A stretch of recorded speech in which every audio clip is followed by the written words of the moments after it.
Hey guys, how you doing? My name is Lena. Welcome back to another video. So today we're going to talk about my favorite fantasy books. That's right.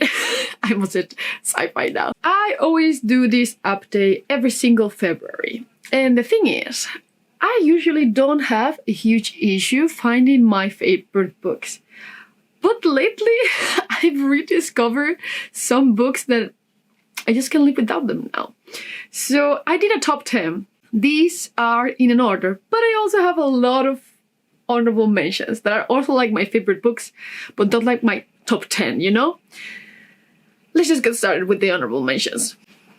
So the first one, The Helm of Midnight. This is a fantastic dark fantasy. If you like more of a detective noir type of story, but set on a fantasy world. It is fantastic. We're basically going to follow this investigator as she finds out where this mask is. And the thing is, in this world, masks contain like souls, and the mask of this serial killer disappeared. And now the killings are starting again. It's amazing. I cannot tell you enough how dark and creepy this book is. When I say that I like fantasy horror or like more dark fantasy, this is one of the things that I love. Like the ambience, the atmosphere. It's all in here. It's amazing. Highly, highly recommended. It's not finished yet. I think it's going to be a trilogy or 5 books. I think 5 because it's called The 5 Penalties. So probably 5. But book 2 is already out. I didn't love it as much as book 1. Book 1 on another level, honestly. Then for political fantasy, City of Lies by Sam Hawke. This is such an underrated fantasy book. I hate how some people talk about this book. I honestly hate it because it's actually really good, but it's a very slow-paced book since it takes place on a siege, on a city, basically. And we're going to follow these 2 siblings, and one of them is the taster for the king, basically, and the other one, the sister, is just like the more like minister type of character. Like she basically handles everyone. It's just so good, dude. So fucking good. I love this. I love that at the beginning of each part we have like a poison and how it acts, basically. This is fucking great. I love it so much. I love it more now than even when I finished reading it. It's just that good, dude. So for this, I'm only talking about this book and not the entire series, okay? But this is The Hand of the Sunken. Oh, we match so perfectly. But I loved this first book. The rest of the series, not as good, but this first book, it's amazing. It's basically about this kid, and he has always been very conflicted with his heritage, basically, because on his mother's side, they were these rebels, basically, and they had like this corrupted magic, and then on his father's side, he really wants to be a part of the empire so he can use their magic. It's super cool. I really like this type of story. It was amazing. A lot of political maneuvering here too. And I don't know, this first book was so good. The rest of the series, not as much. But this first book, it was amazing, honestly. I'm just so sad that the rest of it didn't live up to the hype of this first one, though. Okay, incredible series here. The Shadow of What Was Lost. This is the first book in the Lycanos Trilogy, and I'm talking about the Lycanos Trilogy in general. This is one of those fantasy series that is also extremely underrated. This series has so much plot, so much magic, so much world building, so much character development. It's fucking great. It's just fucking great, and we need to embrace that. Because it's actually amazing, and I don't understand why not that many people have read this. I love it. Honestly, this was my, I think it was his debut also, but it was the first series that I read by James Islington, and I fucking love it. We follow so many characters here that I just cannot summarize it, but at first we're going to follow Davian. And he's in this magical school. But the thing is, in this world, you can only use your magic if you're serving the Empire. If not, you will be branded and stripped out of your magic. So he needs to pass these exams in order to just be able to use it, basically. And one day he realized that he's not going to pass and he has to flee, basically. And then we also have another character that appears out of nowhere with no memory at all. We have more people in here, but that's the main like storylines for book 1. It's fucking great. I've already read it twice. It's amazing. Honestly, I will reread it again. It's that easy to follow, that easy to read. You're just like immersed on it. It's amazing. Then another one of my favorites, Pawn's Gambit by Robert J. Hayes. I really like the entire Nevernight trilogy. Never Die trilogy. But especially this second book hit me on the right spot. And I cried so much and I felt such a sense of injustice with the ending that I was just like, if this book can elicit such strong emotions on me, then something's going on. But in this one, we're basically going to follow a tournament among the gods. The thing is, each one is going to pick a human, and that human has to find like different treasures in order to earn like points. The one who gets the most, basically, that god will get a chance to defy the current king of the gods in order to take their seat. It's fucking great, honestly. It's just so good. This one is amazing. I love when gods and humans like intermingle. It's just amazing. I love the trope. But this one is sad. This one is actually really sad, and I fucking love it for it. Then these two, Master of Sorrows. I love these two books. I don't know how many books there are going to be. I think it's going to be 5 also. I might be wrong. But this series is dark fantasy and it's fucking great. Honestly, in this first one, we only have one POV and we're going to follow Anev. And the main like plotline of this book is what if actually the chosen one turned into evil, basically. It's great. It is extremely gory at times. I love it so much. This first book I think was great. I'm a huge fan of book 2, but not as huge as for book 1. So yeah, I love it. I highly recommend it. Book 3 might be coming out this year. I hope so, because I miss being in this world, even though I reread the series last year. And then I think probably the most controversial pick out of all of these, the Monster Baru, the Traitor. Monster is book 2. The Traitor Baru Cormorant. This is a choice. And I love this because it's political and economic fantasy. And I love to see how an empire can sustain itself and not just be like swords and magic all the time.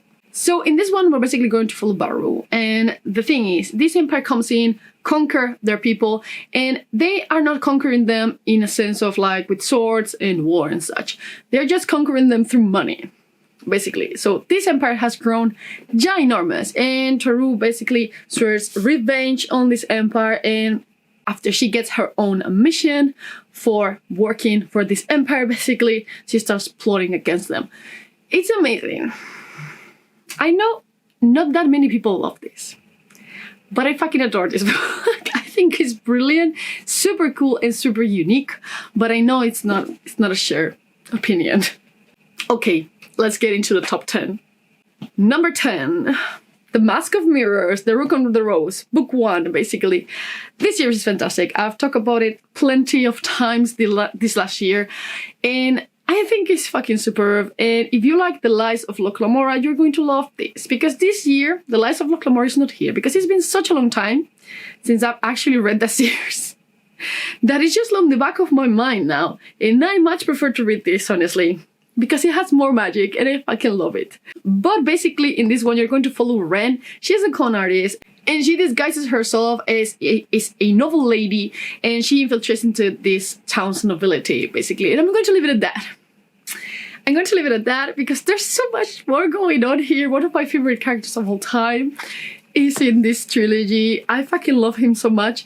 But yeah, read The Mask of Mirrors. It's extremely underrated in my opinion. Even though every single person that I've seen that has read it has loved it, but still extremely underrated. Another new entry for this year, The Kingdom of Liars. How is this series called? I don't remember, but it's the whole series. This whole series is fucking great. And if you like complicated plots and convoluted magic systems, you're going to love this. Because the The part that the magic system plays in this plot is fantastic because it's basically related to memory. And the more you use your magic, the more you forget. But you do not know that you forget. It is just fucking great. It's fucking great. And it gets like the best plot twist of all time. It's amazing. You're basically going to follow Michael. His family was basically stripped out of all of their honor because his father, who was supposed to be the kingsman, is lay the son of the king. So he was killed, Michael was banished, and now he's back to reclaim his family honor. It's fantastic. I honestly want to read it again. It's just so good. And I really want to see how the big picture is after having read every single one of these books. But it's amazing. I highly recommend this series. The Powder Mage Trilogy. This is the first book, Promise of Blood. I still love this so much. I reread book 1, I think last year, if I'm not mistaken, but I really want to continue to read the whole trilogy. I love this. I'm a huge fan of Thomas in this book. That old piece of shit. He's just the fucking best. This series is a flintlock fantasy, meaning they have guns, even though we're set on a fantasy world. And we also have a lot of magic systems.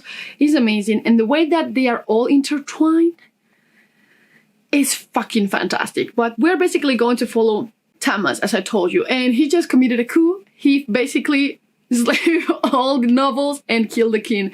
And now we have like your loyalists and your revolutionaries facing each other because of this coup. It's amazing. It's amazing. I love it so much. I'm not a huge fan of the second trilogy, but this first one, this sparkled my love for military fantasy. And nothing since then has been this good, honestly. But it's fantastic. It's fantastic. I know it's not everyone's cup of tea, but I fucking love this. Then, of course, the Puppy War. See, the thing is, I don't think we talked that much about this series anymore. But at the same time, every single time that I see this on a bookshop and I'm with one of my friends, I'm just like, read that fucking shit. Just read that, get that. Honestly, the Spanish edition is great. It has like orange sprayed edges. Looks fucking great. But still, I'm always just like, read that. Because this is another military fantasy. And book 2 especially has one of the best like political plot in fantasy. It's fucking amazing. And in this first book, we're going to follow Rin as she enters this military academy, the super prestigious one, and then they are thrown into war, basically. This is traumatic. This is a traumatic experience reading this series. Let me tell you that. But it's just so well thought out. It's just so good. It's very dark. Very dark. But it's just fucking amazing. Just like, I cannot recommend this one enough, honestly. And I feel like I don't reach for it that much anymore. But at the same time, every time that I think about it, I'm just like, this shit is the best. Like, it's the best. I love it so much. Still my favorite ARFCON book, honestly. The Dragon Republic book 2, up there. Amazing. Obviously, couldn't miss it. The Green Saga by Fonali. This is another, like, fucking gem that I'm so happy that it's already published in its entirety in Spanish because I can finally buy it for my friends. This shit is fantastic.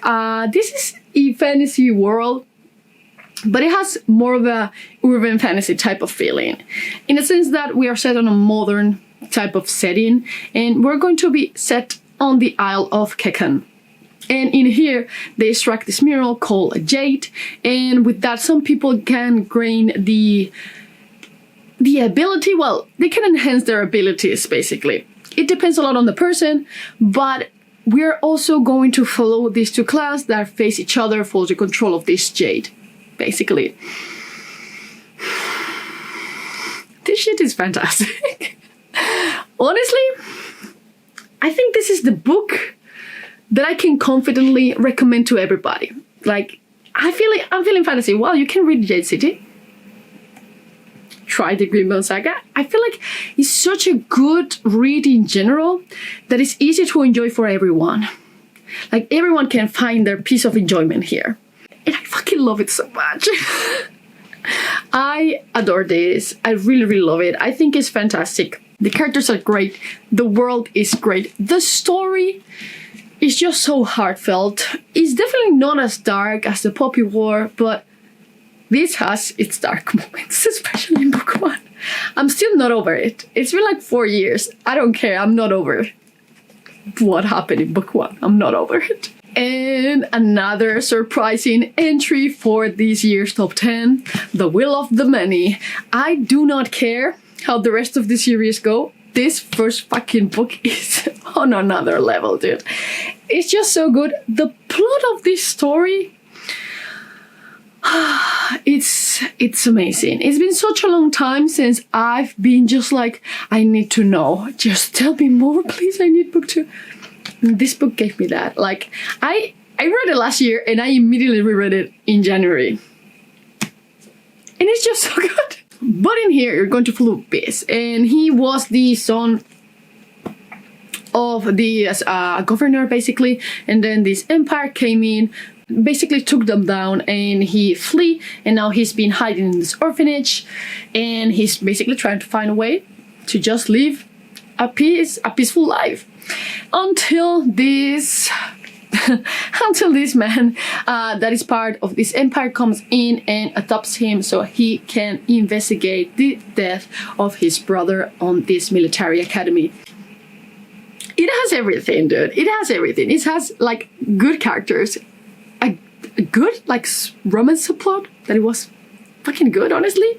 Fantastic plot, a super immersive like world building, and a super cool magic system, honestly, that I really want to know more of. This was such a good book, dude. I really wanted to translate it. But yeah, I cannot recommend The Will of the Many more. Like, it's that type of book, you know, that is just fucking good. And you're just like, yeah, this is what I mean when I say that I love to read. This type of books is what I want for me. Like, take it into account how I feel like quality has decreased on new releases. This gave me hope. I was just like, yeah, finally a good book that you can say that it's just good, you know? Like, it's not just like, oh yeah, it was super intriguing, I read it super fast. No, this is good. This is good, like good. I loved it. I love it. Then, surprising no one, we have the Cradle series on number 4. I still have not read the last book. I'm not ready. I'm so not ready to read book.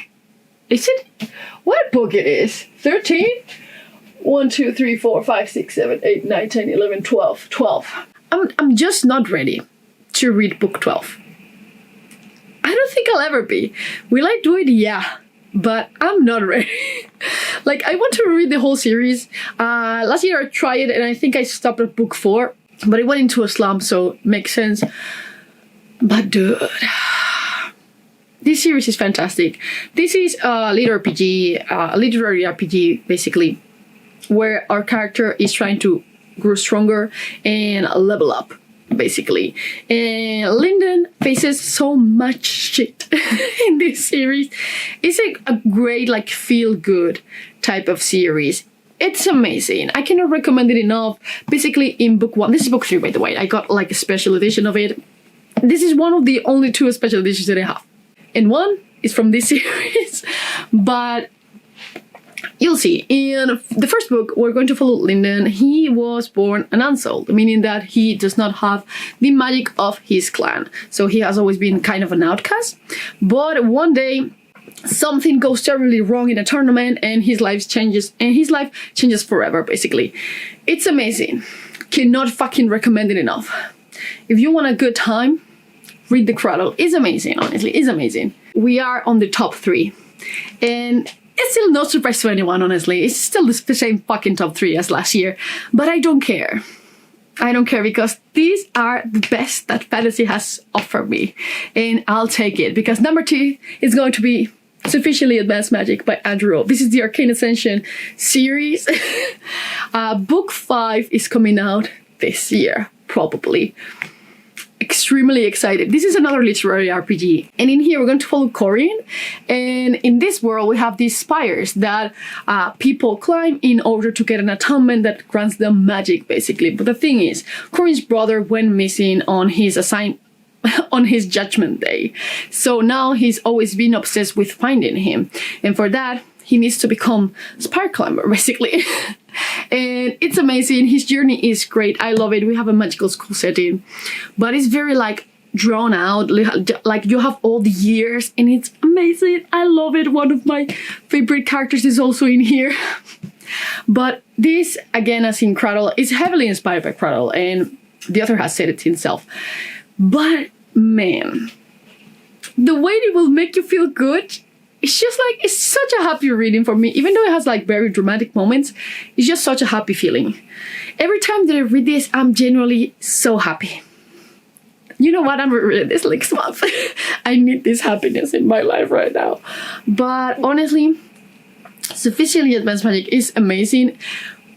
Is the reason why I have this name, this channel name. I love it so much, and it's so curious because I've never done a dedicated video for this. I don't know, but I fucking love it. It's fantastic. Give it a chance. I think you will not be disappointed. The characters are amazing. The representation in this book is top notch. And honestly, if you like very convoluted and very explicatory magic systems and learning a lot about world building, you're going to fucking love this. It's just like so much information. I love it so much. Are you ready? I'm going to show you the most fucking beautiful book you're ever going to see. This is The Sword of Kagan. And you might be thinking, where the fuck did you get that edition? Well, I paid for it a lot of money. It was from the Kickstarter, and it's fucking beautiful. We're going to take a minute to appreciate how beautiful this is. First, the end pages. Look at this. Boom. Boom. And it has on the back too. Honestly, it's fucking beautiful. It also has like a ribbon bookmark. It has sprayed edges. Beautiful. And honestly, this is the most fucking beautiful thing that I have. It's numbered. I never buy special editions because honestly, I'm not a collector. I just like to read books, which are two different things. But this, I had to have it. And for how beautiful this is, it was so cheap. Not that it was a cheap book, don't get me wrong, it was expensive. But for how much it passed, it was not that expensive, honestly. Like, I think it was 60 pounds. So worth it. So worth it, because the average edition is fine. I still have it, by the way, because I cannot read this. This is just too beautiful to read. But honestly, fucking most beautiful thing that I have. I'll even have this as my background on my phone. It's fucking beautiful. And it's probably, I think this is still tied with the number one spot, because nothing makes me feel such dread and sadness as this book. This book is sad, but it's sad in a way that it will fucking break your heart. And it's not just one of those things where, oh my god, he died. No, it's just dreadful and it's fucking scary. And the character work in this fucking novel, it's insane. This is a standalone. How the fuck? This is a standalone and it has that big of an impact. It's not that big either. It's like what? 500? Oh, look at the map. I'm in love with this copy. Like, I displayed it here. It's the only special edition that I have besides the Black Flame one. And I had to get it because the love that I have for this book, the love that I have for these characters, it's fucking amazing, honestly. It's just, I cannot explain it. I always get to this stage every time that I talk about this book. I have a full review for it. But I genuinely love this book. I genuinely love this book. If I could just pick a book to sit with me forever, I will probably just pick this. If I could only pick one. Because it's that good. It's that fucking good. And I want to cry already. I'm not going to talk about this anymore. But in here, we're basically going to follow two main POVs. The first one is Misaki, who is Mamoru's mother, basically, and she was always a warrior, but she was kind of forced to settle down and live this kind of wife life, and she hates it, basically. So she is a little bit confused and doesn't know how to act yet. And then we have Mamoru, who has always been a very loyal subject to this empire and to his father, and now one day a new student comes in from outside this island, and he's just like, hey, your worldview is fucking wrong. And he tries to face that while remaining on Kaigen.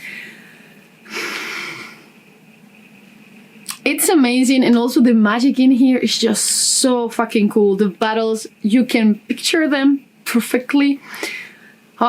And the suffering, you can also picture it perfectly. And then, of course, surprising no one, number one, the Dandelion Dynasty. This ended, was it last year? Or a year and a half ago? I'm confused right now. But this series is 4 books long, if you didn't know. And I think it's the best that fantasy will ever give you, honestly. Putting it out there. I think this is just the best that is out there. I don't think there's anything more like complex than this series. You will be, oh my god, Brandon Sanderson has such a stroke. Don't care. If you know, you know. This is on another level. The storytelling in here is on such another level. Like, you cannot even imagine it if you have not read the complete series. Like, this first book, it's insane. But book 2, holy shit. It's fucking incredible. The world, the plot, the characters. You have time to grow everything. It's amazing. It's a slow burn fantasy. And it has to be. Because so much happens in here. It's fucking insane. How could King Lu do this? I have no fucking idea. But this man is fucking smart. He's fucking intelligent like no other fucking human being. The complexity of this story is just, it's just amazing. I've cried, I've laughed, everything with this series is, I feel like it has like the definition of great characters also, because holy shit. It's just, I don't want to spoil anything, but it's just amazing. In this first book, which is very different from the rest, by the way. In this first book, we're going to follow 2 friends. And for reasons of life, basically, they end up being having to face one another. And it's amazing, honestly. It's fucking amazing. There's so much heart in this series. Read this. It's not a recommendation anymore. You have to read this. If you like fantasy, you have to read this. Honestly, really, it's incredible. These first 3 are very different from one another, but they are all fucking incredible in their own way. If you want to be happy, just read Sufficient Elements Magic. If you want to suffer, just read The Sword of Kagan. If you want to be fucking impressed, read this. Read this. It's just... I really want a special edition of that, honestly. You don't like special editions, but I would take one from this, basically. So yeah, this is my updated list for my favorite fantasy books of all time. What are your favorite fantasy books? Please just let me know down in the comments below, especially which one is your number 1 book. And as always, I will see you on the next one. Bye!